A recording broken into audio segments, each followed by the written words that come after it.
कांग्रेस नेता सोनिया गांधी ने आज केंद्र सरकार की नई शिक्षा नीति पर तीखी आलोचना की। उन्होंने कई आरोप भी लगाए जिस पर बीजेपी ने पलटवार किया है। देखिए ये रिपोर्ट। सोशल मीडिया पर तेजी से वायरल होते सोनिया गांधी के इस आर्टिकल ने कांग्रेस की सोच को सियासत के कटघरे में लाकर खड़ा कर दिया है। दरअसल कांग्रेस सांसद सोनिया गांधी ने इस आर्टिकल में राष्ट्रीय शिक्षा नीति की आलोचना कर सरकार पर कई सवाल उठाए हैं, जिसके बाद अब सोनिया गांधी के इस लेख पर बयानबाजी भी शुरू हो गई है। ऐसा लगता है कि शिक्षा का भारतीयकरण हो रहा है।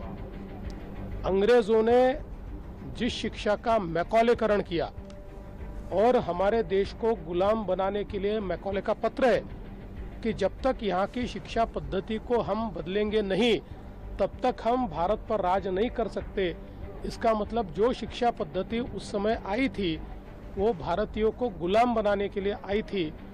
उस शिक्षा पद्धति में बदलाव करके अगर उसका भारतीयकरण हो रहा है तो इससे किसी को दुख होने का कारण नहीं है। कर दिया इसीलिए कि उनका कांग्रेस की जो शिक्षा नीति बहुत खराब थी। 60 साल गांव के लोगों को अंग्रेजी नहीं पढ़ने दिया। क्या शिक्षा नीति, संविधान अंग्रेजी में, डॉक्टर में, इंजीनियरिंग, जितने टेक्नोलॉजी विकास के जो क्रम अंग्रेजी में, गांव हमारा गांव है ना, भारत गांव में बसता है, किसान गांव में रहते हैं ना। ये 60 साल नहीं पढ़ने दिया, वो तो हमारे जैसे लोग। सोनिया गांधी के जिस आर्टिकल पर घमासान छिड़ा हुआ है उसमें सोनिया गांधी ने सरकार की राष्ट्रीय शिक्षा नीति 2020 पर सवाल खड़े किए हैं।